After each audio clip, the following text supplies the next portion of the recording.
Pembahasan rancangan undang-undang pemilu dalam rapat paripurna yang digelar Kamis ini semakin panas. Rapat paripurna dengan agenda mendengarkan pandangan fraksi ini dihujani interupsi soal presidensial threshold atau ambang batas pencalonan presiden.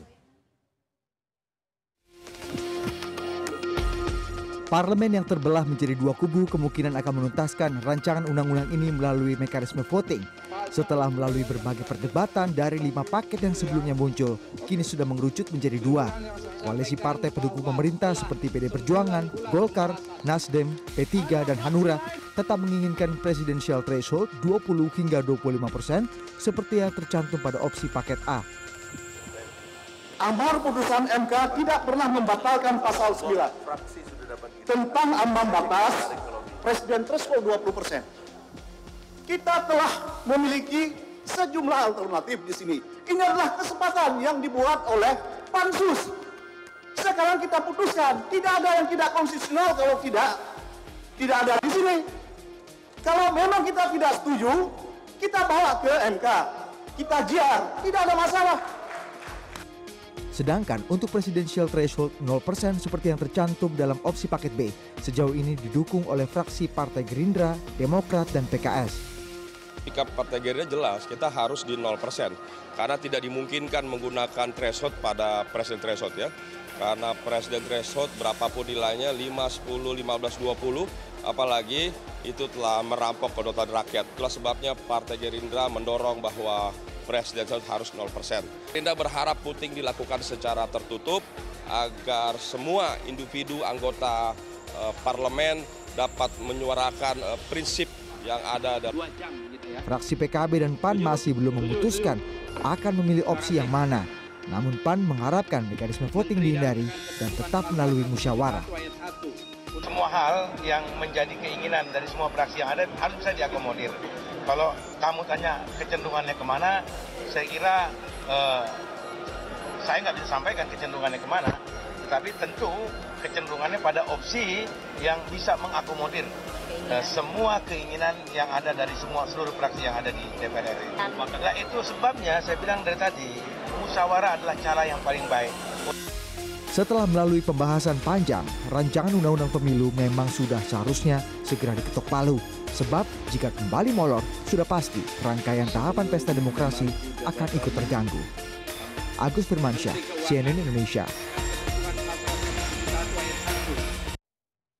Ya, malam ini akan menjadi penentu apakah dalam pemilihan presiden 2019 mendatang setiap partai politik peserta pemilu bisa langsung mengusung calon presidennya karena tanpa adanya ambang batas, ataukah sebaliknya partai politik harus memiliki syarat tertentu perolehan suara sebelum mengusung calon presiden. Benarkah voting untuk substansi kali ini tepat digunakan, mengingat sebagian pihak meyakini bahwa hal ini adalah soal konstitusional dan tidak konstitusional. Kami mengulasnya malam ini dengan Didi Irawadi yang merupakan Wasekjen Partai Demokrat. Selamat malam. Selamat malam. Didi, terima kasih sudah hadir. Kemudian ada Titi Anggraini, Direktur Eksekutif Perludem. Selamat malam. Selamat malam, Mas Didi, terima kasih sudah hadir. Dan juga Eko Sulistyo yang merupakan Deputi Bidang Komunikasi Politik Kantor Staf Presidenan. Selamat malam, Mas Eko. Ya, dan dari gedung DPR RI, Viva Yoga Mauladi yang merupakan anggota DPR dari fraksi Partai Amanat Nasional. Selamat malam, Bang Viva. Selamat malam, Mas Indra, Maulana. Baik, Pak Viva. Sekarang saya mulai dari Pak Viva.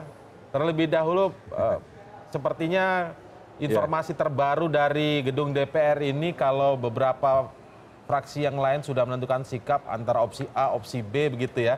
Justru PAN ini yang belum ketahuan. Ini sebenarnya apa arah dari PAN ini? Jadi gini, dari hasil rapat pengambilan keputusan pertama antara Pansus dengan pemerintah telah ditetapkan ada 5 paket atau 5 opsi. Kemudian di rapat paripurna pada hari ini di bawah dan telah disepakati berdasarkan lobby tadi ada beberapa hal yang sudah sepakat dari seluruh fraksi. Yang pertama soal sistem pemilu. Sistem pemilu adalah sistem proporsional daftar terbuka berdasarkan suara terbanyak. Kemudian yang kedua adalah soal parliamentary threshold. Parliamentary threshold adalah sebesar 4%. Kalau pada pemilu 2014 adalah 3,5%. Kemudian yang ketiga distrik magnitude atau alokasi kursi per dapil untuk DPR RI 3 sampai 10 kursi per dapil, untuk DPRD provinsi kabupaten kota 3 sampai 12 kursi per dapil. Sekarang tinggal 2, yaitu soal formula penghitungan suara menjadi kursi dan soal presidensial threshold. Ini sedang kita melakukan lobby-lobby antara fraksi bersama pemerintah. PAN menginginkan bahwa forum pengambilan keputusan di rapat paripurna berdasarkan kepada musyawarah mufakat. Tidak usah voting dulu gitu. Karena dari beberapa lobby ternyata menghasilkan sesuatu yang sangat bagus ya. Ada 3 pasal yang bisa diselesaikan dan itu berdasarkan kepada musyawarah mufakat. PAN menginginkan masih ada 2 hal lagi ya, yang akan itu musyawarah kita ya lobikan pada malam hari ini. Kita upayakan agar bisa musyawarah mufakat, tidak usah voting. Karena kita akan coba lihat dulu bagaimana sebenarnya yang dimaksud opsi A dan opsi B ini, apa saja isi yang dicantumkan dalam opsi A dan opsi B berikut ini. Ya, Sebentar. kalau opsi A itu presiden. Baik, kami tadinya mau munculkan infografis, tapi ternyata ada kendala teknis sedikit. Baik, kita sebutkan saja paket. Kalau opsi A itu, kalau opsi A presidensial threshold-nya adalah 20% suara kursi di DPR RI atau 20% suara sah nasional. Kalau opsi B itu adalah 0%. tidak ada pemberlakuan presidensial threshold alias 0%. Kemudian untuk formula penghitungan suara menjadi kursi, opsi A berdasarkan kepada divisor varian Sanlek murni. Kalau kemudian B itu adalah berdasarkan kepada metode kuota hari.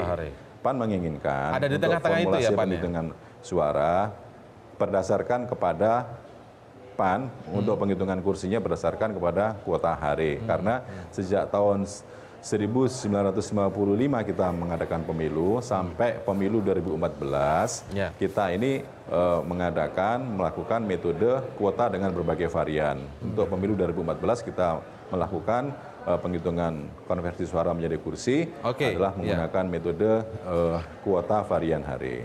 Kemudian satu hal lagi soal presidensial threshold. Ini penting, posisi PAN tetap berdasarkan pada perspektif yuridis konstitusional, berdasarkan kepada putusan MK nomor 14 tahun 2013 yang menyatakan bahwa penyelenggaraan pemilu legislatif dan pemilu presiden dilakukan secara serentak, maka sebenarnya sudah tidak relevan lagi penggunaan pemberlakuan presidensial threshold karena menurut pasal 6A ayat 2 Undang-Undang Dasar 1945 dinyatakan bahwa pasangan presiden dan wakil presiden diusulkan oleh partai politik atau gabungan partai politik peserta pemilu sebelum pemilu dilaksanakan. Peserta pemilu itu adalah melingkupi 3 kelompok. Pemilu, Mas Viva, maaf saya potong Mas Viva. Politik yang ikut pemilu presidensial threshold. Maaf saya potong dulu Mas Viva. Kita sudah tahu tentang yang tanpa ambang batas itu. Tetapi berarti bukankah ini sudah tergambar dalam opsi B sebenarnya? Sehingga sikapnya kan sudah kemudian apakah ini kemudian perubahan sikap terbaru dari PAN bahwa ini setuju dengan opsi B? Sebenarnya begini, PAN tetap berdasarkan kepada pendekatan yuridis konstitusional. Itu adalah merupakan pandangan politik dari Partai Amanat Nasional, karena kita merancang undang-undang ini harus berdasarkan kepada konstitusi. Prinsipnya begitu.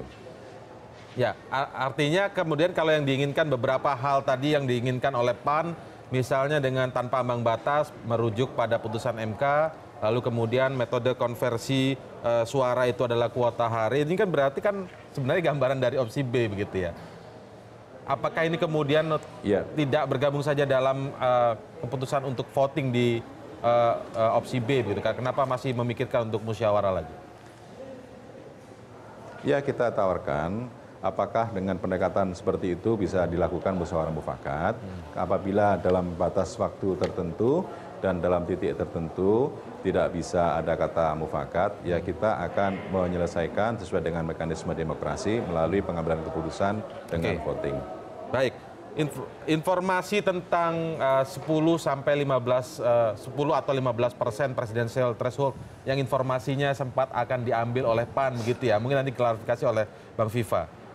Apakah ini hasil lobby dari Demokrat semalam? Demokrat bertemu dengan PAN, kemudian akhirnya keputusannya seperti yang disampaikan oleh Bang Viva malam ini. Kalau Demokrat sampai malam ini tetap Jadi sebenarnya konsisten. secara prinsip, Ini Oke Mas, sebentar Mas Viva. Kita Kita secara akan konsisten bahwa Didi dulu. secara yuridis konstitusional, Ya baik Mas Viva. sampai malam ini kita konsisten tidak ada presiden ambang batas parlemen, ambang batas pemilihan presiden. Karena jelas itu bertentangan dengan konstitusi dan kita sangat taat pada putusan MK dan taat hukum.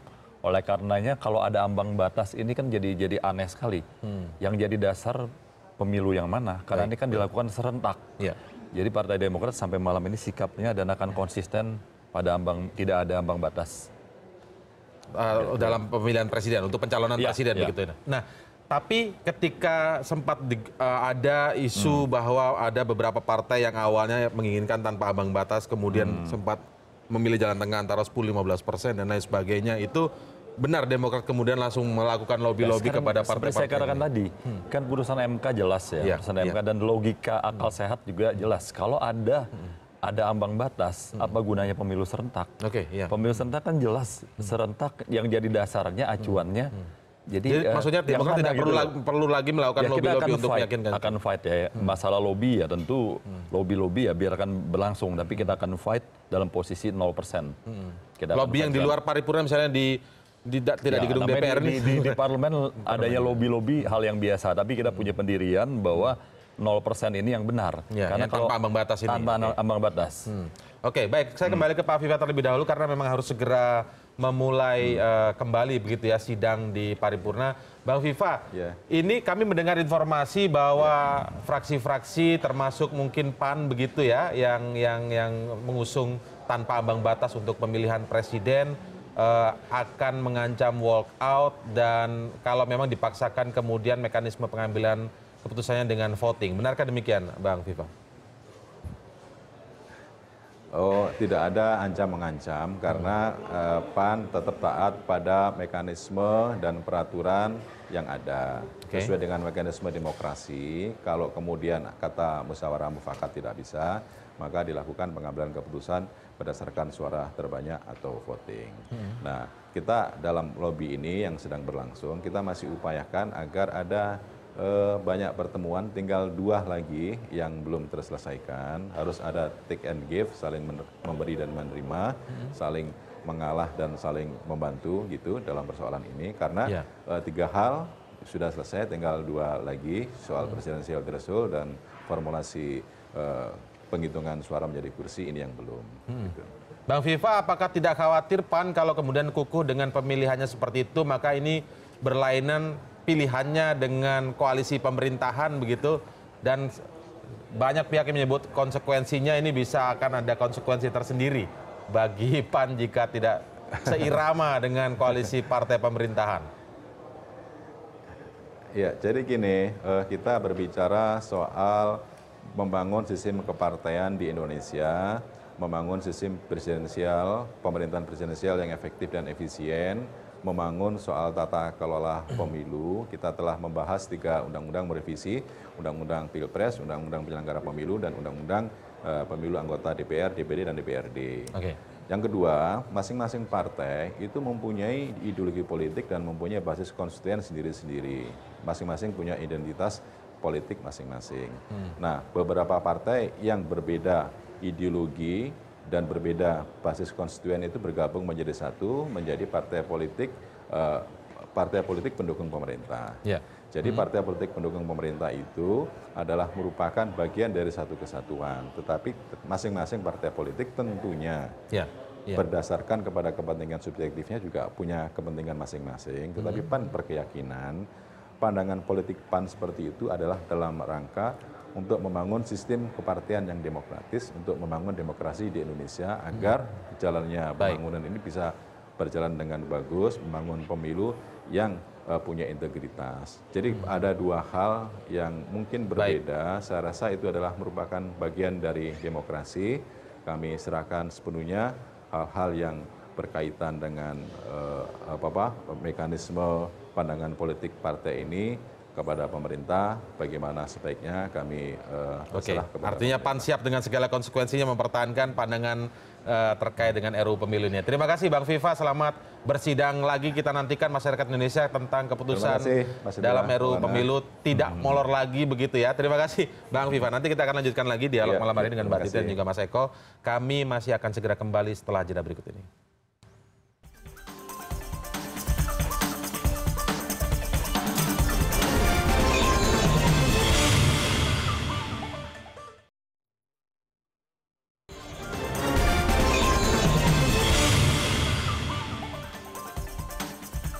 Ya, opsi yang mengerucut kini adalah opsi A dan opsi B. Garis bawah dari opsi A, opsi B di paripurna tentang RUU Pemilu ini adalah bahwa opsi A mengusung presidensial threshold 20 atau 25%, sementara opsi B adalah tanpa ambang batas atau yang sering disebut begitu di berbagai pemberitaan 0% begitu, presidensial thresholdnya. Nah, tetapi Mbak yang berkembang sekarang Mbak Titi, ini Mbak Titi yang juga tadi memantau di paripurna begitu ya. Perdebatannya rupanya sejak awal dalam soal pandangan fraksi begitu ya.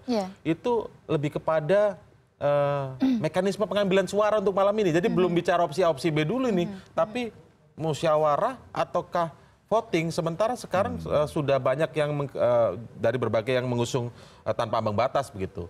Tidak layak ini voting karena pilihannya salah satunya inkonstitusional. Jadi tidak bisa. Menurut Mbak Titi bagaimana yang berkembang saat ini? Iya, pembahasan tadi laporan Ketua Pansus kan juga sudah mengatakan pembahasan RUU Pemilu selama kurang lebih 9 bulan ini sudah menyelenggarakan rapat-rapat 67 kali katanya.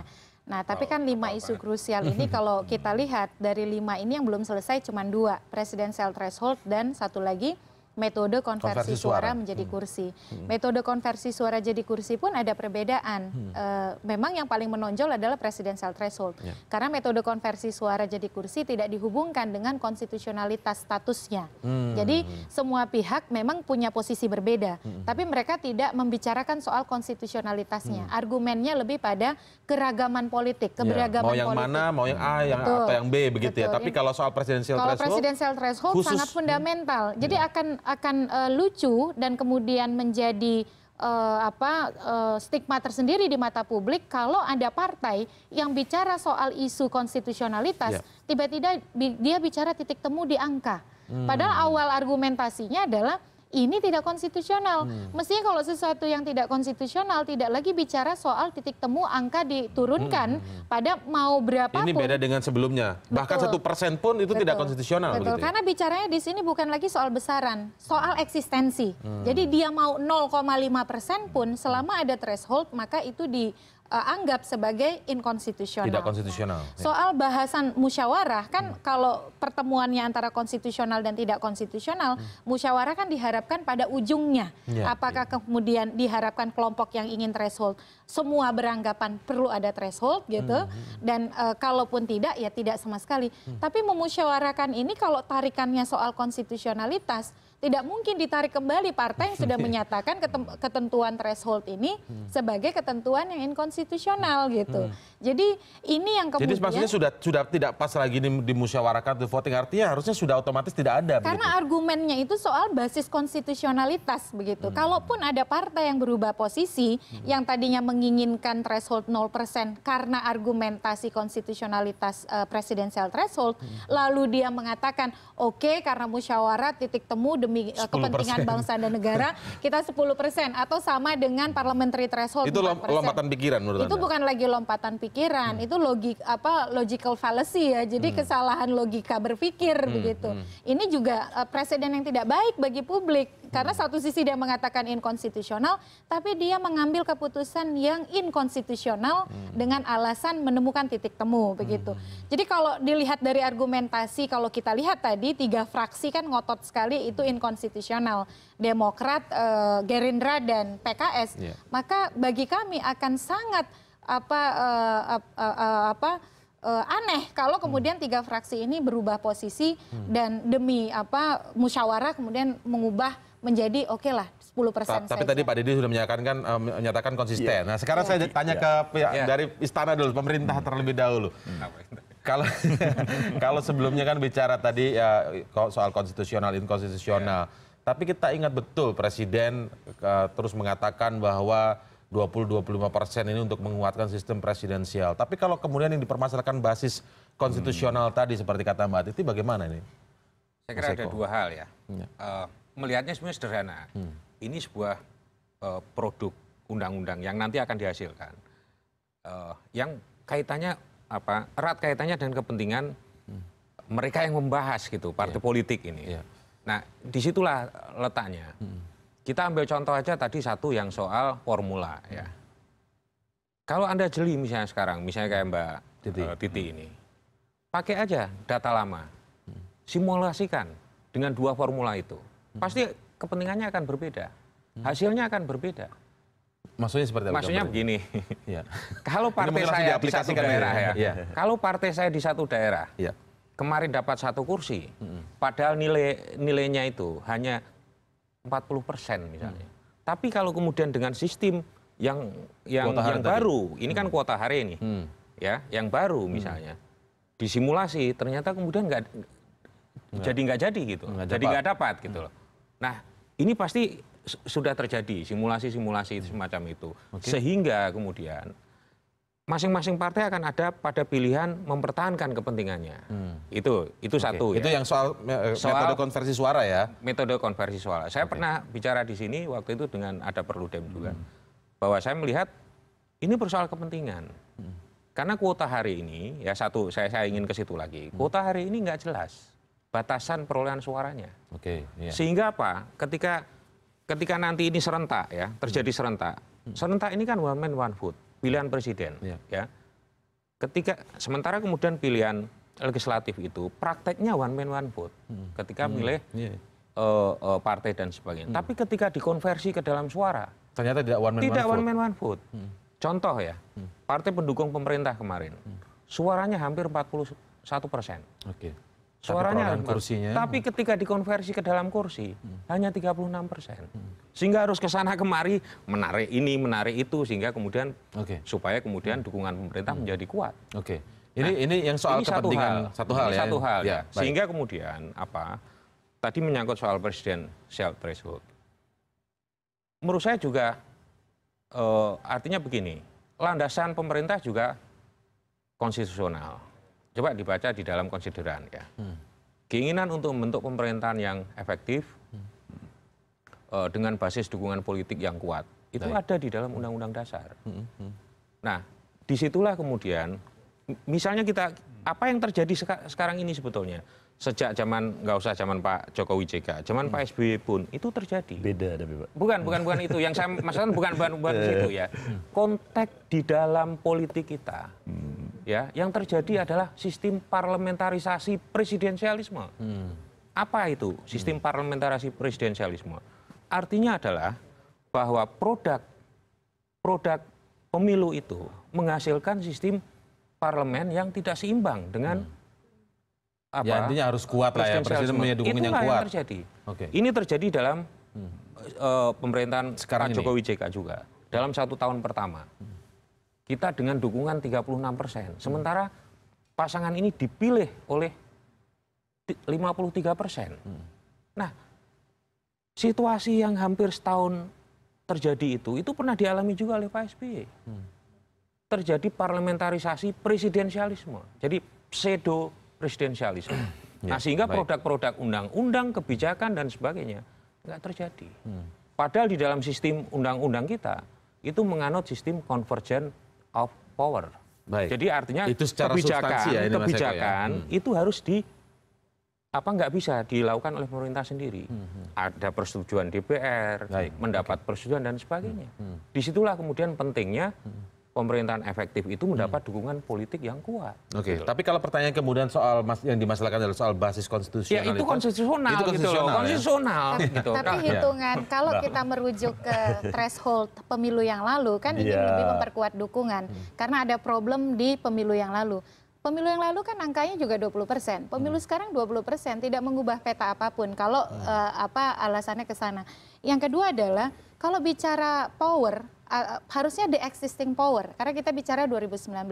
Tapi threshold yang dirujuk, kekuatan politik yang dirujuk, adalah kekuatan politik pada masa lampau, yaitu kekuatan politik pemilu sebelumnya, produk 2014. Rencananya mau ngambil Kita kesana bicara gitu future power, bagaimana mengkonsolidasi kekuatan politik. Tapi kemudian yang dirujuk adalah kekuatan politik pada masa lampau itu. Mbak, tapi memang ada ketentuan bahwa yang akan diambil itu adalah pemilu sebelumnya, itu sudah di tertulis draft di dalam RUU Pemilu, hasil pemilu periode sebelumnya. Walaupun kemudian tadi diperdebatkan periode sebelumnya yang mana, 2004, 2009 atau 2014. Kalau Nasdem kan bicara 2014. Sebenarnya upaya untuk memperkuat presidensialisme itu kan harus dilakukan dari hulu ke hilir. Termasuk juga bicara tentang sistem kepartaian, sistem pemilu dan seterusnya. Tapi sayangnya di sini kita sekali lagi kita lupa bahwa desain pemilu serentak sendiri adalah rekayasa engineering, kalau di bahasa Indonesia kan rekayasa kayak gimana gitu ya. Electoral engineering untuk memperkuat presidensialisme. Jadi itu sendiri merupakan sudah wadah untuk memperkuat presidensialisme. Nah, jangan kemudian kita menariknya pada kekuatan politik pada masa lampau. Apalagi ada pasal 6 ayat 2. Pemerintah ya. Jadi ambang batas yang akan digunakan yang mana nih Pak? Apa benar yang lalu 2014? Kalau itu digunakan seperti yang Mbak Didi katakan, ini kan logikanya akan terjadi kekacauan konstitusi, kekacauan berlogika. Karena 2019 kan konstelasi politik akan sangat berbeda. Bisa partai-partai yang tadinya suaranya banyak bisa tambah, bisa sebaliknya juga. Bisa partai-partai bawah dan menengah meningkat ke atas. Dan keadaan real saat itu adalah sesuai dengan perhitungan suara 2019. Kalau dipakai 2014, 2009 atau yang sebelumnya, ini bagaimana logikanya gimana Pak? Jadi saya perlu penjelasan ya Pak. Ya logikanya begini, ini jadi host juga. Harus memberikan masukan kepada masyarakat. Tapi seringkali memang itu disampaikan oleh Pak Didi kalau bicara tentang... Nggak apa-apa juga. Artinya begini, pemilu 2014 presiden juga batasannya adalah hasil pileg yang terpisah, karena memang kondisinya terpisah. Nah, untuk tahun ini, untuk pemilu serentak ini kan sesuatu yang kemudian antara pemerintah DPR mengambil sebuah konsensus nasional kan. Apa yang dilakukan ini ada konsensus nasional. Jadi kalau itu terjadi, nah kemudian titik mengambilnya konteksnya pemilu yang lalu, nah itulah konsensus nasional gitu, konsensus politik. Kesepakatan. Kalau konsensus kan sudah sepakat semuanya. Ini masalahnya kan belum sepakat, Pak. Yang pasti tidak tidak adil. Berjalan partai yang 2014 kursinya banyak pasti diuntungkan. Partai-partai baru bagaimana, Pak? Nah, kalau, jadi nggak punya peluang semua. Soal diuntungkan nggak diuntungkan. Ini belum ada konsensus saya kira. Partai besar juga merasa tidak ada konsensus karena orang mencari dasarnya yang mana. Secara akal sehat, kita berbicara sebelum konsensusnya tercapai begitu, ini belum tercapai. Nah, tapi ketika itu kemudian yang dipermasalahkan ini bagian dari membicarakan konsensus itu begitu loh Mas Eko. Nah, itu akan diambil dari kalau dari pemilu sebelumnya, maka akan ada salah satunya yang juga sering disebutkan ketidakadilan bagi partai-partai yang baru ikut pemilu misalnya, dan mereka sudah lolos dan menjadi peserta pemilu begitu. Nah, ketika mereka ikut, kalau diacu pada pemilu sebelumnya, posisi partai-partai baru ini akan seperti apa kemudian? Ada ketidakadilan dalam pelaksanaan pemilu itu? Enggak, artinya bukan ini kan soal asas proporsionalitas. Di dalam pemilu kan selalu menggunakan asas itu. Artinya apa? Bahwa ketentuan untuk partai ini berlaga di dalam pilpres yang akan datang. Nah, mereka harus sudah punya istilahnya aset politik sebelumnya. Nah, itulah suara itu, gitu loh. Nah, tapi kalau kemudian startingnya sama, profesionalitasnya di mana? Jadi artinya mereka bisa bergabung, gitu loh. Tetap bisa bergabung mengikut pemilunya, tetapi... Oh, bisa aja. Kalau pemilunya kan nggak dilarang mereka. Tapi mereka merasa kalau kemudian sebagai peserta baru, ya mereka bergabung. Ya nggak adil kalau diharuskan bergabung. Mereka punya independensi harusnya. Karena serentak harusnya semua dari nol lagi dimulai. Semua berhak. Yang benar logikanya kalau disebut tadi proporsional, kalau harus bergabung pasti akan cenderung bergabung ke yang kuat. Ini kan nggak adil, seolah ditarik ke satu kekuatan politik yang paling kuat saat ini. Ini kan jadi nggak fair. Dan padahal kekuatan yang dikatakan paling kuat ini, apakah benar-benar realnya akan demikian, akan lebih kuat dibanding 2014? Saat pemilu legislatifnya, nah, kan karena serentak kunos, tidak ada yang tahu kan. Karena 2019 lah baru ketahuan. Jadi nggak fair menurut saya. Baik, nanti kita lanjutkan lagi ulasannya setelah jeda berikut. Tetaplah di CNN Indonesia Prime News. Nggak ada politik.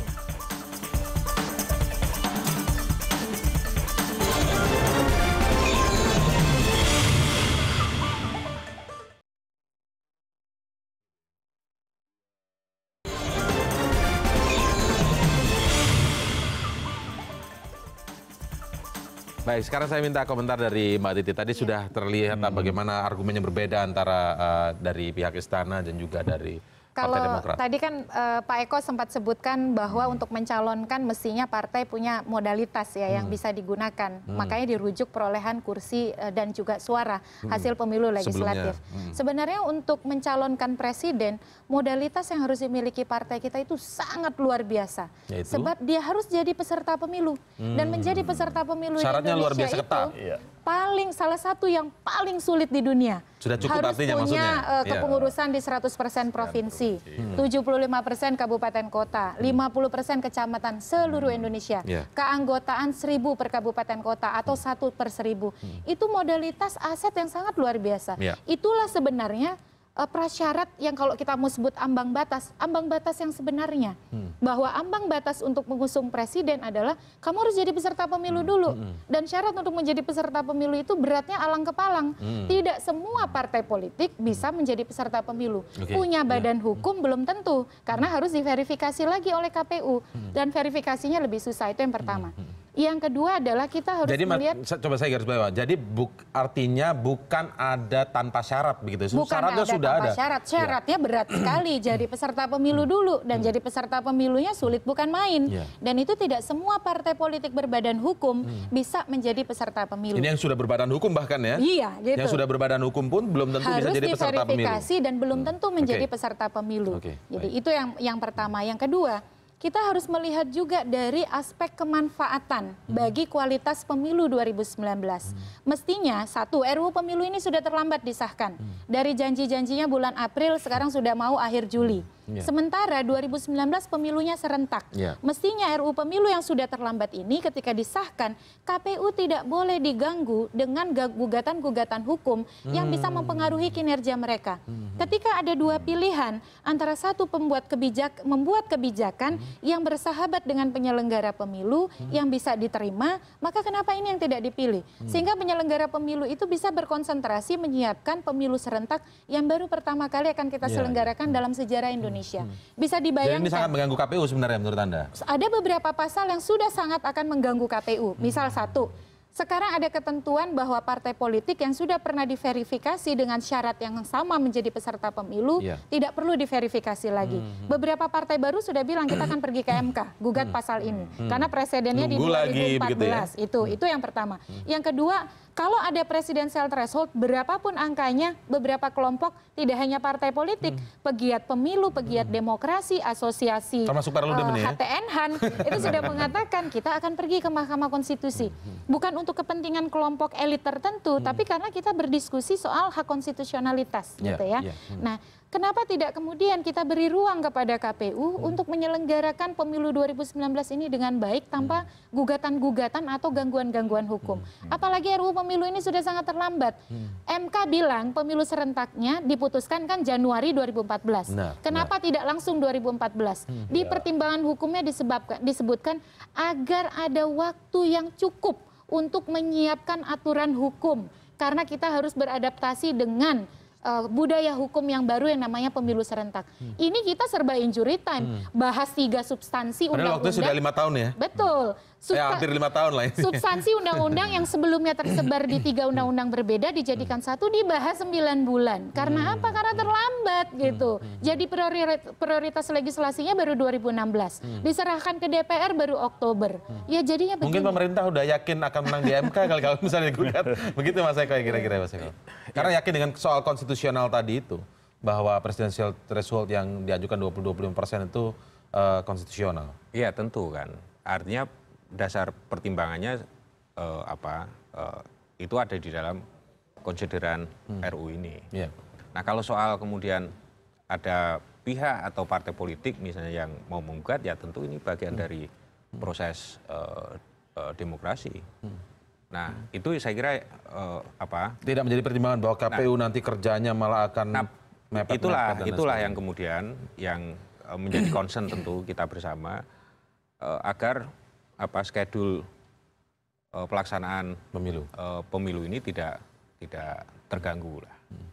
Ini yang misalnya KPU meskipun dengan draft yang masih belum diputuskan, akan diputuskan malam hari ini, langkah-langkah mereka menurut saya sudah bisa mulai mempersiapkan ya hal-hal yang maksudnya yang lain yang sudah disepakati walaupun belum ketok palu. Seiring ya. Artinya tidak kemudian startingnya menunggu itu menjadi undang-undang baru kemudian mereka akan mulai. Nah ini tentu tugas tambahan dari KPU untuk mensiasati strategi supaya tidak nantinya terlambat. Ya, jika kemudian dilihat pada sampai malam hari ini, ya ini kan masih skors dan sangat lama rupanya skors. Awalnya kan hanya 2 jam saja, tapi kemudian sampai jam saat ini hampir pukul 9 belum juga dimulai. Sepertinya ini akan ada informasi kami terima alot sekali karena ada yang memaksakan langsung saja voting. Tapi bagaimana sikap Demokrat kalau misalnya kemudian voting yang memang harus yang diambil sebagai cara untuk mengambil keputusan? Saya kira kita terus akan melakukan lobby-lobby ke semua pihak bahwa 0% ini yang paling benar dan konstitusional ya. Jadi voting ini kalau bisa dihindarin karena menurut hemat kami ya jelas bertentangan dengan konstitusi. Apa yang masih membuat yakin Partai Demokrat atau fraksi Demokrat di DPR bahwa dengan melakukan lobby-lobby ini masih bisa jalan? Karena kan sudah ada banyak waktu juga lobby-lobby sudah dilakukan semenjak dari pansus sudah berjalan dan cukup alot sekali, bahkan sampai dibentuk paket dan lain sebagainya. Di paripurna ini apalagi mau di-lobby lagi? Namanya kan usaha kita lakukan ya, usaha terbaik yang konstitusional. Karena dan kita menyayangkan juga andai pihak pemerintah dalam hari ini kan jelas putusan MK nih, kalau nggak dipatuhi bagaimana? Apakah pemerintah yakin bahwa MK itu akan bertentangan dengan putusan sebelumnya kan? Kalau berpikiran demikian kan jadi absurd juga, jadi aneh juga. Jadi menurut hemat saya pihak pemerintah harus memberikan contoh yang baik juga, mematuhi konstitusi ya putusan MK. Sehingga kalau ini kan rakyat akan hormat juga pada apa yang dilakukan pemerintah. Karena kalau pemerintah bertentangan dengan putusan ini kalau sudah disebut pemerintah tidak mematuhi putusan MK, bagaimana itu Mas Eko? Kenapa? Pasti itu sudah dilakukan terutama oleh Depdagri ya, kajian terhadap putusan itu gitu loh. Sehingga kemudian dalam draft RUU-nya itu pemerintah mencantumkan ketentuan 20% kursi dan 20% jumlah suara, 25% jumlah suara. Nah itu tentu sudah berdasarkan kajian ya. Saya kira itu. Jadi bukan berarti tidak mematuhi putusan MK di situ ya? Karena memang dalam putusan MK terkait dengan yang disebutkan adalah tentang keserentakan. Ini kan sebuah keyakinan dan persepsi ya. Sehingga nanti apakah itu persepsi benar atau tidak, kemudian ada pada langkah uji materi itu tadi. Oke, dalam rapat paripurna tadi juga ketika pandangan fraksi ada salah satu anggota fraksi dari koalisi pemerintahan begitu dari fraksi Partai Nasdem yang mengutarakan cukup keras begitu ya. Tadi kita sama-sama lihat Mbak Titi mengatakan bahwa sudah jangan bicara soal konstitusional atau inkonstitusional, tapi putuskan saja ini siapa yang akan menang voting, kurang lebih seperti itu. Nah, bagaimana Anda melihat ini? Tetap artinya udah jangan bahas lagi. Itu mungkin benar, apakah mungkin benar supaya tidak mundur lagi pembahasannya ke belakang karena itu kan soal yang sudah dilewati. Sekarang tinggal kalau memang Anda setuju opsi B silakan, yang kami setuju opsi A silakan, tinggal voting aja. Itu bagaimana Anda melihat ini? Ya karena kan peta kalau kita hubungkan dengan kepemilikan kursi di DPR sudah bisa kita baca. Kalau kita voting, kalau di voting maka yang memilih opsi A itu kan akan lebih banyak. Jadi kenapa? Jadi percaya diri maksudnya? Iya, itu kalau kita lihat kan yang menyampaikan tadi Pak Taufikul Hadi ya dari Nasdem. Tapi saya kira begini, ketika bicara soal nggak usah lagi nih ngomong inkonstitusionalitas atau konstitusionalitas, sebab kalau yang diputuskan misalnya threshold itu 0% atau tidak ada ambang batas syarat untuk mencalonkan presiden, maka kan tidak ada ruang lagi untuk bicara yang namanya sekian persentase kursi atau sekian persentase suara. Tapi kalau yang diputuskan itu ada syarat perolehan kursi atau perolehan suara, maka kan itu akan ada upaya hukum ke depan. Tapi setidaknya syarat itu sudah ada gitu. Nah, lain kalau syarat itu tidak ada. Kalau syarat itu tidak ada kan nggak mungkin diada-adakan gitu. Jadi voting ini akan memuluskan untuk mengadakan itu. Sementara dari sisi peta sekarang ini kalau kita lihat kan posisinya itu yang sudah pasti 5 gitu ya. PDIP, Golkar, Nasdem, P3 dan juga Hanura gitu. Bahkan ini luar biasa nih kalau untuk kepentingan partai politik anggota dewan rajin semua. Dari 560 yang hadir 534. Wah, luar biasa ya. 26 yang tidak Karena ada hadir. seruan dari semua partai agar jangan ada yang bolos. Nah, mudah-mudahan ini konstan gitu ya, kinerja ini dipertunjukkan. Kita akan lihat lagi pernyataan lebih lengkap apa yang disampaikan oleh anggota DPR dari fraksi Partai Nasdem terkait dengan hal ini. Amar putusan MK tidak pernah membatalkan pasal 9 tentang ambang batas presiden threshold 20%. Ini harus kita ingat selalu. Yang ditegaskan dalam pasal ini adalah terkait dengan keserentakan pemilu ini. Jadi jangan sekali-sekali kalau kita tidak paham, kita berbicara dan menafsirkan sendiri tentang masalah institusional. Yang kedua harus diingat, semua fraksi terlibat di dalam pembahasan undang-undang ini. Kalau kemudian sekarang berbeda berbicara, saya yakin fraksi tersebut barangkali tidak pernah masuk. Ini penyakit selalu yang kita harus hadapi di tempat kita ini. Karena itulah bicara mengenai masalah demokrasi, prinsip demokrasi itu tidak perlu kita bicarakan di sini lagi. Demokrasi itu adalah apabila kita telah sepakat, kita setuju semua, itu demokrasi. Jangan kemudian kita putuskan begini, kemudian kita berbeda di belakang. Itu adalah pencuri namanya. Ingatkan kepada pimpinan. Kita telah memiliki sejumlah alternatif di sini. Ini adalah kesempatan yang dibuat oleh Pansus. Sekarang kita putuskan, tidak ada yang tidak konstitusional kalau tidak ada di sini. Kalau memang kita tidak setuju, kita bawa ke MK, kita jiar, tidak ada masalah. Ya, itu kurang lebih pernyataan dari Taufikul Hadi yang sempat kami rekam. Saya kira dia yang keliru. Kenapa dari awal Demokrat jelas tidak ingin ada ambang batas di dalam syarat pemilihan presiden ya. Jelas dia menafsirkan sendiri. Makanya sikap kami sampai sekarang demikian karena dari awal kita konsisten bahwa tidak perlu ada ambang batas karena pemilu mana yang jadi dasar. Kalau pemilu lalu kan ibarat kalau kita beli karcis ini ya, naik kereta api, karcis yang udah disobek kita pakai lagi. Logikanya bagaimana masa dipakai karcis yang udah disobek? Jadi tapi keliru di awal tadi disampaikan juga bahwa ingat putusan MK itu tidak pernah membatalkan pasal 9 tentang saya kira kalau dibaca lengkap tidak demikian. Dia bagaimana yang dibaca lengkap dari Pak Didi? Ya jelas karena pemilu serentak tidak ada ambang batas. Tidak ada ambang batas itu sangat logis sekali apa yang dilakukan. Oh, itu menjadi tafsir sendiri ya? Bukan tafsir sendiri, memang demikian penafsirannya. Ya tanpa putusan MK pun andai tidak ada logika akal sehat mengatakan ini pemilu serentak, ambang batas mana yang digunakan. Tetap kesana ini artis yang sudah disobek dipakai lagi untuk nonton sepak bola. Gimana? Mas Eko bisa menerima analogi ini tadi, seperti misalnya karcis sepak bola yang sudah dipakai atau karcis kereta yang sudah sobek kok pakai naik kereta lagi begitu? Enggak. Artinya begini, kita kan melaksanakan dan mendasarkan pada keinginan terjadinya pemilu serentak yang pada tahun ini, pada tahun 2019 ini ya. Nah, ini kan perlu ada sebuah konsensus politik, konsensus nasional, supaya, nah itulah yang kemudian diputuskan sekarang ini, yang akan diputuskan sekarang ini, belum diputuskan ya. Nah, itulah yang kemudian akan menjadi starting, gitu loh. Nah, artinya kalau nggak tercapai 5 tahun konsensus lagi, itu bagaimana? Karena disebut masih ada yang inkonstitusional tadi. Kenapa? Kalau tidak tercapai kesepakatan itu bagaimana? Karena satu pihak meyakini... Itu kan mekanisme di Dewan Pak Didit paham sekali pasti akan ada terjadi voting sebagai jalan terakhir ya. Nah, tapi tadi dimasalahkan votingnya tadi pilihannya yang satu inkonstitusional tadi disebutnya seperti itu. Soal itu masing-masing punya landasan secara konstitusional. Sehingga itu perlu misalnya ada wadah atau lembaga uji materi, yaitu di MK. Gitu loh. Oke, Mbak Titi? Ya, kita berharap tentu RUU Pemilu ini mau tidak mau harus ada kepastian hukum. Bisa dibayangkan event politik yang maha penting bagi perjalanan konsolidasi demokrasi kita di 2019 dihantui oleh keterlambatan produk infrastruktur hukumnya. Jadi demokrasi itu memerlukan infrastruktur hukum.